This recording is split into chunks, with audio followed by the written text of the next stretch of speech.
کم سے کم آدمی ارادہ کرے کہ مجھے اسلام کی 5 بنیاد پر تو عمل کرنا ہے۔ اسلام کی کتنی بنیادیں؟ اسلام کے 5 بنیادیں، 5 ارکان ہیں۔ کم سے کم میں اس دنیا سے جب جاؤں تو کم سے کم ان 5 اسلام کی جو بنیادی ارکان ہیں ان پر تو عمل کر کے جاؤں،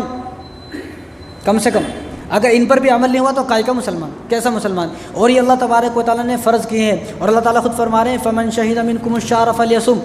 فمن شہد منکم الشہر فلیصم، کہ جو آدمی تم میں سے رمضان المبارک کا مہینہ پائے تو اس کو چاہیے کہ وہ روزے رکھے، بہانہ کچھ نہیں چلے گا۔ آگے اللہ تعالیٰ نے فرمایا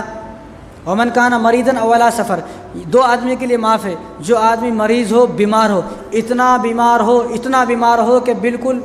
بہت زیادہ بیمار ہو، ایسا نہیں چھوٹی چھوٹی بیماریاں، آنکھ میں درد، کان میں درد، گھٹنے میں درد، اٹھنا نہیں آ رہا، بیٹھنا نہیں آ رہا، ایسی نہیں، ایسی بیماریاں ہیں کہ اگر ایک گھنٹے کے بعد ہی پانی نہیں پیے گا تو مر جائے گا۔ میں تو یہ کہتا ہوں اگر کسی آدمی کو ایسی بیماری ہے کہ بھوک سے مر جائے تو روزہ رکھ کے مر جائے، وہ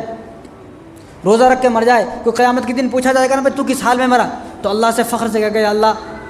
مجھے پتا تھا مجھے بیماری ہے، لیکن اس بیماری میں بھی میں نے روزہ رکھا اور اسی روزے کی حالت میں مر گیا، تو اللہ تعالیٰ کو ترس آئے گا، اور ترس اور رحم کھا کر اللہ تبارک و تعالیٰ جنت میں داخل فرما دیں گے۔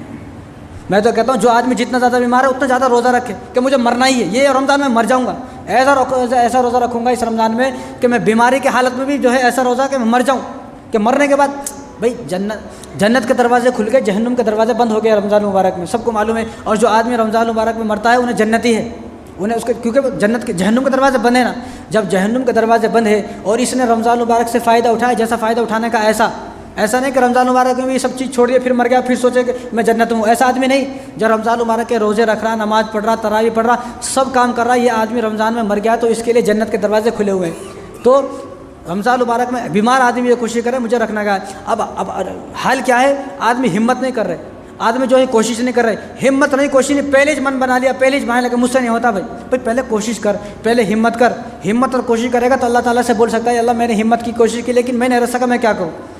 اگر نہیں بھی رکھ سکے، آج تک کوئی آدمی بھوک سے مرا نہیں، کوئی آدمی ایسا ہے کہ اس نے روزہ رکھا تو انہیں مر گیا۔ کبھی آپ کی رشتہ داری میں سے خبر آئی کہ فلاں رشتہ دار تھا اور روزہ رکھا صبح کو شام تک مر گیا؟ وہ کبھی ایسا ہو ہی نہیں سکتا۔ جو اللہ تبارک و تعالیٰ کی عبادتیں ہیں، جو آدمی اس عبادت میں، ایسی عبادت میں فاسٹ ہوگا، ایسی عبادت جو کرے گا، اللہ تبارک و تعالیٰ اپنی عبادت کرتے ہوئے کسی آدمی کو موت دیتے، ایسا ہرگز نہیں ہو سکتا۔ نہ قیامت تک کوئی ایسا آدمی آپ ڈھونڈ سکتے ہو، نہ لا سکتے ہو۔ نڈال ہوتے، ہر آدمی جو ہے شام تک بالکل نڈال ہو جاتا ہے، ہم لوگ نڈال نہیں، اب ہمیں پارا یاد کرنے کا ہے، سنانے کا ہے، پھر 1 گھنٹہ بولنے کا ہے، اور پھر جو ہے روزہ بھی ہے، کتنی زیادہ مشقت ہے، لیکن یہ مشقت ہے اس دین کے سامنے کچھ بھی نہیں ہے۔ قیامت کے دن جو ہمیں ثواب ملے گا نا، وہ ثواب کے سامنے یہ کچھ بھی نہیں ہے، مشقت ہے۔ تو آدمی سوچے کہ مجھے تو کچھ بھی نہیں کرنا ہے، نہ ایک آدمی کو بیان کرنا ہے، نہ ایک آدمی کو تراویح پڑھانا ہے، نہ ایک آدمی کو قرآن پڑھنا ہے، بالکل کچھ بھی نہیں کرنا ہے، کہ اٹھا کھٹا آدمی ہے، گھر میں پڑا رہنے کا ہے، تو پڑا تو کم سے کم روزے رکھ، اللہ تعالیٰ کو راضی کر، ورنہ اللہ تعالیٰ کی پکڑ بہت سخت ہے۔